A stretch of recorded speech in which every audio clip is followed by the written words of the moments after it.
आज के case studies के इस लेक्चर में बात करेंगे मेंटेनेंस के उस मामले की बात करेंगे जिसमें पत्नी पति से मेंटेनेंस की डिमांड करती है और कोर्ट पत्नी के पक्ष में मेंटेनेंस का आदेश कर देती है और पति इस बात से व्यथित हो जाता है।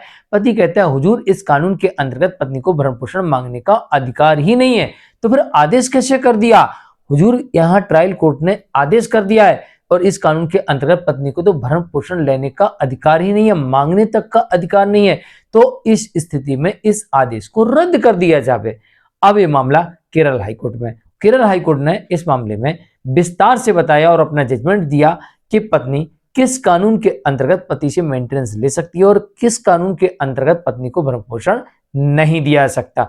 नियम क्या कहते हैं ये भी कोर्ट ने बताया। तो चलिए आज के स्टडीज के इस लेक्चर में बताएंगे कि पति ने वो कौन सा कानून है जो कोर्ट को बताया कि जिसके अंतर्गत उसने कहा कि पत्नी भरण पोषण नहीं ले सकती, वो भी आपको बताएंगे।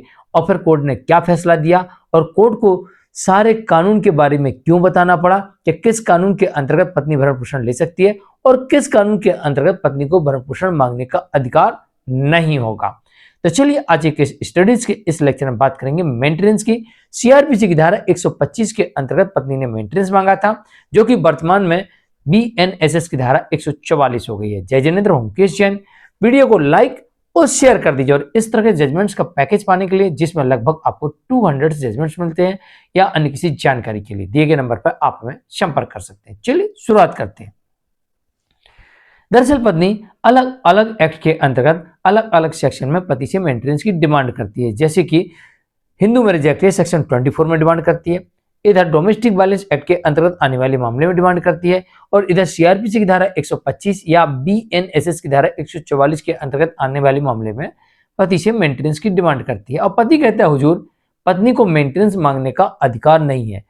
तो कोर्ट ने यहां पर स्पष्ट किया कि संसद द्वारा बनाया गया कानून जो कि विवाहित पत्नी है उसे भरण पोषण का दावा करने का अधिकार मिल जाता है। और साथ ही यह भी कहा है यहां पर कि संसद द्वारा बनाया गया विधिक अधिकार है और यह एक परोपकारी प्रावधान है जो कि समाज के कमजोर वर्गों एवं स्वयं की आजीविका को उपार्जन करने में समर्थ बनाता है। तो पहली बात तो कोर्ट ने इस मामले में कही कि भैया वो आपकी अगर वो विवाहित पत्नी है तो वो आपसे मेंटेनेंस मांग सकती है। यहाँ पर अन्य व्यक्तियों के लिए भी कहा गया है, जैसे बच्चों के लिए, माता पिता के लिए, और भी इसमें शामिल है। यहाँ पर बात हो रही है पति पत्नी की। तो कोर्ट कह रही है कि वो विवाहित पत्नी है इसलिए आपसे वो भरण पोषण मांग सकती है।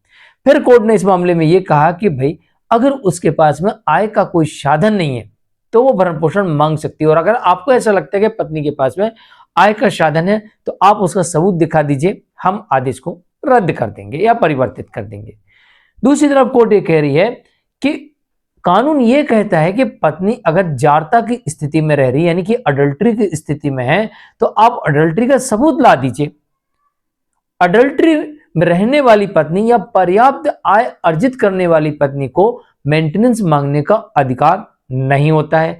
ऐसे कई जजमेंट देखने को मिल जाते हैं जिसमें पत्नी पर्याप्त कमा रही या पति से ज्यादा कमा रही है या फिर वो अडल्ट्री की स्थिति में है, जारता की स्थिति में है। तो फिर इन मामलों में कोर्ट कहती है कि ऐसी पत्नी को भरण पोषण मांगने का अधिकार नहीं है। ये बात यहाँ पर पति द्वारा जो पति कह रहा था कि हुजूर मेरी पत्नी को मेंटेनेंस मांगने का अधिकार नहीं है, तो कोर्ट ने इस मामले को बिल्कुल यहाँ पर इस नियम को स्पष्ट कर दिया कि दो कंडीशन ऐसी हैं। पहली कंडीशन यह है कि पति ये साबित कर दे कि उसकी पत्नी के पास में पर्याप्त आय के साधन है तो उसे मेंटेनेंस मांगने का अधिकार नहीं है, लेकिन फिर भी मांगती है तो उसके केस को रद्द कर दिया जाएगा।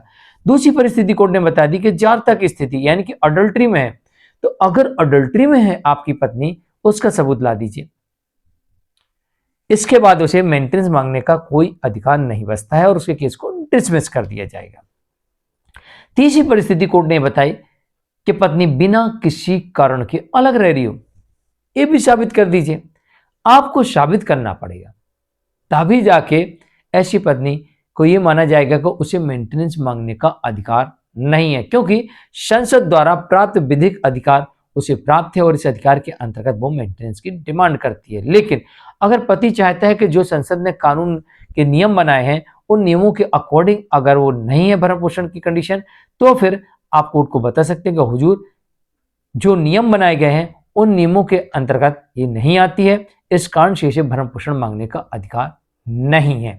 तो ये थे वो 3 विशेष नियम जो कोर्ट ने स्पष्ट कर दिए इस मामले में। जजमेंट आता है केरल हाईकोर्ट की तरफ से, जो कि केस टाइटल है इसका Rajesh R Nair versus Meera Babu, Kerala high court. जानकारी कैसी लगी कमेंट में जरूर लिखिए, वीडियो को लाइक शेयर कर दिए। आज के लिए इतना ही। हम केस जैन, नमस्कार।